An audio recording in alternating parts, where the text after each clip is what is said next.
आपने जो आज प्रेस कॉन्फ्रेंस की है, इसमें आप क्या कहना चाहते हैं? देखिए, जो हमने प्रेस कॉन्फ्रेंस रखी है, जो हमारे पदाधिकारीगण एवं सदस्यगण भीम आर्मी आज़ाद समाज पार्टी के आज 5 सालों से जो मेहनत कर रहे हैं, रोड पे सड़कों पे आंदोलन कर रहे हैं, लाठी डंडे खा रहे हैं, आज उनको उनकी ताकत दिखाने का समय आ गया है। सोनकच विधानसभा में मतदाताओं को से क्या अपील करना चाहते हैं आज के दिन? मतदाताओं से हम अपील करना चाहते हैं कि हमारे लोगों के संघर्ष को देखते हुए हमारी आज़ाद समाज पार्टी बड़े भाई चंद्रशेखर आज़ाद जी को सोनकच में सर हम 101% जीत रहे हैं और हम आशा करते हैं यहाँ की पब्लिक से कि हमें अच्छे वोटों से जिताएं। किस मुद्दे को लेकर आप अभी जनता के बीच में वोट की अपील करने जा रहे हैं? मुद्दे क्या, हम तो कोई सा भी संघर्ष हो, हमारी भीम आर्मी आज़ाद समाज पार्टी हर मोड़ पर खड़ी रहती है। दलितों पर अत्याचार होता है, बहनों का बलात्कार हो या कोई सा भी हो, SC ST OBC के मामले में हमेशा आज़ाद समाज पार्टी चुनाव प्रभारी। इस समय आप जनता से, वोटरों से क्या अपील करने जा रहे हैं? हम जनता से ये अपील करना चाहते हैं कि जो 5 सालों में जो सरकार बनती है, ये दोनों सरकार कभी ना तो हमारे काम आई है। यहाँ पे भी हमारी कांग्रेस की सरकार रही है सज्जन सिंह वर्मा जी की, जिन्होंने ना तो कभी गरीबों की तरफ देखा है। एक बार सिर्फ 2-3 दिन जाते हैं चुनाव प्रचार में, उसके बाद कभी भी जाके पलट के देखते नहीं कि इनके कच्चे मकान हैं। यही सब मुद्दे लेके सिर्फ और सिर्फ काम करती तो भीम आर्मी आज़ाद समाज पार्टी काम करती है। और हम लोग ये चाहते हैं कि जिन जिनके भी कच्चे मकान हैं वो सिर्फ याद रखें कि उनके पक्के मकान के लिए भीम आर्मी आज़ाद समाज पार्टी ही लड़ाई लड़ती है। चाहे ज़मीन का मुद्दा हो, चाहे हमारी बहन बेटी के ऊपर अत्याचार का मामला हो, चाहे किसानों का मामला हो, सारे मुद्दे को लेकर सिर्फ और सिर्फ भीम आर्मी आज़ाद समाज पार्टी लड़ाई लड़ती है। तो कल सुबह सभी मतदाताओं, बहनों, भाइयों से हम लोग भीम आर्मी आज़ाद समाज पार्टी ये निवेदन करते हैं कि आप सिर्फ और सिर्फ भीम आर्मी आज़ाद समाज पार्टी केटली पर 4 नंबर पर मोहर लगाकर जीत के लेकर आना है। और हमारा आश्वासन यही है कि हम लोगों ने 5 साल से मेहनत की है, पूरी विधानसभा में मेहनत करी हमने, पूरे देवास जिले में हर मुद्दे उठाए हैं। तो उससे हमको जनता से विश्वास है कि वो हमको वोट देगी। एक मजबूत आज़ाद समाज पार्टी सज्जन सिंह वर्मा को क्या वापस इंदौर भेजेगी? हाँ बिल्कुल, आज़ाद समाज पार्टी सज्जन सिंह वर्मा जी को इंदौर भेजेंगी। वो हमेशा नशे में ही तो रहते हैं, कभी भी देख लो उनकी बहुत सारी ऐसी बातें हैं जो रिकॉर्डिंग उनकी वायरल हुई है। अपने कार्यकर्ताओं से वो इस तरीके से अभद्र व्यवहार करते हैं। वो तो कौन उनके कार्यकर्ता खुद उनसे नाराज है, तो जनता तो बिल्कुल नाराज होगी उनसे। आज़ाद समाज पार्टी के राष्ट्रीय अध्यक्ष चंद्रशेखर आज़ाद टोंक और सोनकच में आने वाले थे, मगर वो किसी कारण नहीं आ पाए। तो क्या कारण हो सकता है जो ऐसी पोस्ट आई और फिर यहाँ पर अपना रोड शो नहीं किया? देखो, आने का तो ये था कि भैया का शेड्यूल बिल्कुल बिजी था।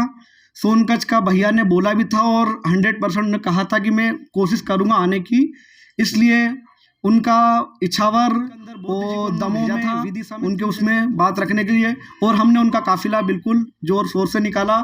कम से कम 2000 लोगों की उसमें और 500 गाड़ियों के काफिला हमने उनका सोनकच के अंदर निकाला। हम लोग आज़ाद समाज पार्टी मजबूती से चुनाव लड़े हुए जीतेगी।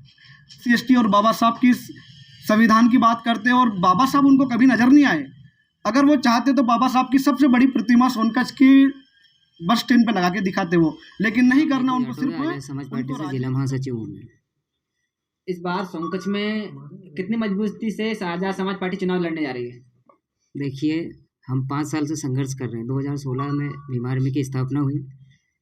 आप सभी देख रहे हैं, दलित, पिछड़े, आदिवासी, OBC, अल्पसंख्यक, इन सब के मुद्दे अगर कोई उठाती है तो भीम आर्मी आज़ाद समाज पार्टी उठाती है। और आप कोई सा भी मुद्दा उठा के देख लीजिए, चाहे OBC के कोई सा भी मुद्दा हो, गुजर समाज का मुद्दा हो, गुजर समाज के ऊपर फर्जी केस के मामले हों, सारी चीज़ों को अगर कोई पार्टी उठाती है तो भीम आर्मी चीफ बड़े भाई चंद्रशेखर आज़ाद जी के अलावे अभी तक आपको आपकी नज़र में ऐसी कोई पार्टी हो तो आप हमें बता दीजिए। तो बस ये चाहते हैं कि जिसकी जितनी संख्या भारी उसकी उतनी हिस्सेदारी।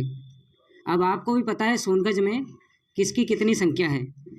आपने कांग्रेस को भी देखा, 38 साल से कांग्रेस ने राज किया, 18 साल से बीजेपी राज कर रही है। क्या अभी तक ऐसी सीट है यहाँ पर कभी किसी दलित बाबा साहब ने हमें बड़ी मुश्किल से वोट का अधिकार दिया है।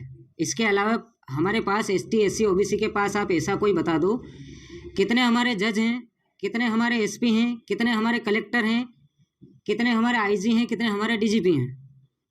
KP कॉलेज की जब आप रेड लिस्ट देखेंगे ना, उसमें आप नाम पढ़ोगे तो आश्चर्यचकित हो जाओगे। यहाँ पे सोनकच में SC सीट अनुसूचित जाति की आरक्षित सीट है, मगर जिसके 50 वोट नहीं है उसको दोनों पार्टी से टिकट मिलती है। हाँ, और जिसके यहाँ पे सबसे ज़्यादा जनसंख्या है उनको टिकट नहीं मिलती। क्या कहना चाहेंगे? देखिए, कांग्रेस और BJP दोनों एक ही हैं। ST SC OBC को सिर्फ फुटबॉल बनाया है। 5 साल 10 साल उधर से लात मारी जाती है, ये खेलता है, और जब इधर पूरी हो जाती है तो इधर से ये लात मारता है, तो 5 साल 10 साल 20 साल वो खेलती है। 50 वोट भी नहीं है, वो किराए के लोग हैं। अभी जैसा कि सोनगढ़ जी आए हैं, उनको किराए के नेता की ज़रूरत पड़ती है। हमारा सोनगढ़ के अंदर 90% आबादी है ST SC OBC अल्पसंख्यक मानव मिल की। फिर भी हमारा यहाँ पर ना तो कोई एक सांसद है, ना विधायक है। वो लोग सिर्फ चुनाव के टाइम पे उनको हम लोग याद आते हैं। बाकी 4.5 साल वो लोग हम मर रहे हैं, जी रहे हैं। हमारे बच्चे कहाँ कैसे स्कूल जा रहे हैं, कैसे रास्ते हैं, कैसे हमारे मकान हैं, इन चीज़ों पे आज तक उन्होंने गौर किया ही नहीं। सोनकच में शिक्षा की व्यवस्था क्या है? सोनकच में अभी तक ITI कॉलेज नहीं है। शिक्षा की बात तो छोड़िए आप, उन्होंने यहाँ तक एक हॉस्पिटल तक नहीं बनवाया। सर, मैं भीम आर्मी जिला महासचिव पवन आंवले देवास से। इस बार सोनकच में कितनी मजबूती से आर्य समाज पार्टी खड़ी है? सर, ये हमारा 2016 से संघर्ष चल रहा है, और ये संघर्ष जनता देख रही है कि भीम आर्मी आजाद समाज पार्टी ने क्या संघर्ष करा, और इसी संघर्ष को देखकर सुबह 4 नंबर की केटली का बटन दबाकर हमको विजयी बनाएंगे। अभी मुख्यमंत्री शिवराज सिंह चौहान ने एक आदिवासी जो युवक था उसके ऊपर मुद्दा था, उसका फोन तक भी नहीं उठा रहे, तो उसके बारे में क्या कहना चाहते हैं? सर, ये सरकार कांग्रेस BJP की जो सरकार है, ये आदिवासियों और SC ST के लोगों पर अन्याय अत्याचार करती रहती है, झूठे वादे करती है, बहनों को बेवकूफ़ बनाने का काम करती है। 1200 देकर हमारे लोगों को खरीदना चाहती है, लेकिन बहुजन समाज ने ठान लिया है कि हम 1200 1000 में बिकने वाले नहीं है। हम इस आजाद समाज पार्टी की सरकार बनाएंगे और सोनकच विधानसभा से हमारा विधायक बनाएंगे। ये सरकार इतने सालों से कहाँ गई थी? आपके 12 संकल्प पत्र हम युवाओं को पालने हैं, उसमें से कितना पूरा करेंगे अगर आपके विधायक बन गए तो? सर, हमारा सबसे पहला वादा ये है कि हम इस सोनकच में हमारा ITI कॉलेज नहीं है। यहाँ जी के 10 सालों से BJP की सरकार ने भी राज करा, 25-30 सालों से कांग्रेस की सरकार ने भी राज करा, लेकिन यहाँ पर कोई ITI कॉलेज नहीं बना। और ये 400 की बात करते हैं, इनने 1200-1300 रुपये टंकी का कर दिया। हमारे लोग बहुत परेशान थे, लेकिन हम अध्यक्ष सोनकच से सोनकच के वोटरों से क्या अपील करना चाहेंगे? मैं सोनकच के वोटरों से यही निवेदन करना चाहूँगा कि आपने 75 साल से कांग्रेस और BJP दोनों को मौका दे के देख लिया, एक बार हमारी पार्टी को मौका दे के देखिए, और फिर आप देखिए सोनकच विधानसभा की हालत हम क्या कर देते हैं। अभी तक सोनकच विधानसभा में लगभग 288 गांव हैं, उनमें अभी तक बहुत सारे में शमशान नहीं बना है, बहुत सारे गाँव में मांगलिक भवन नहीं है, बहुत सारे गाँव में बाबा साहब की प्रतिमा नहीं है। तो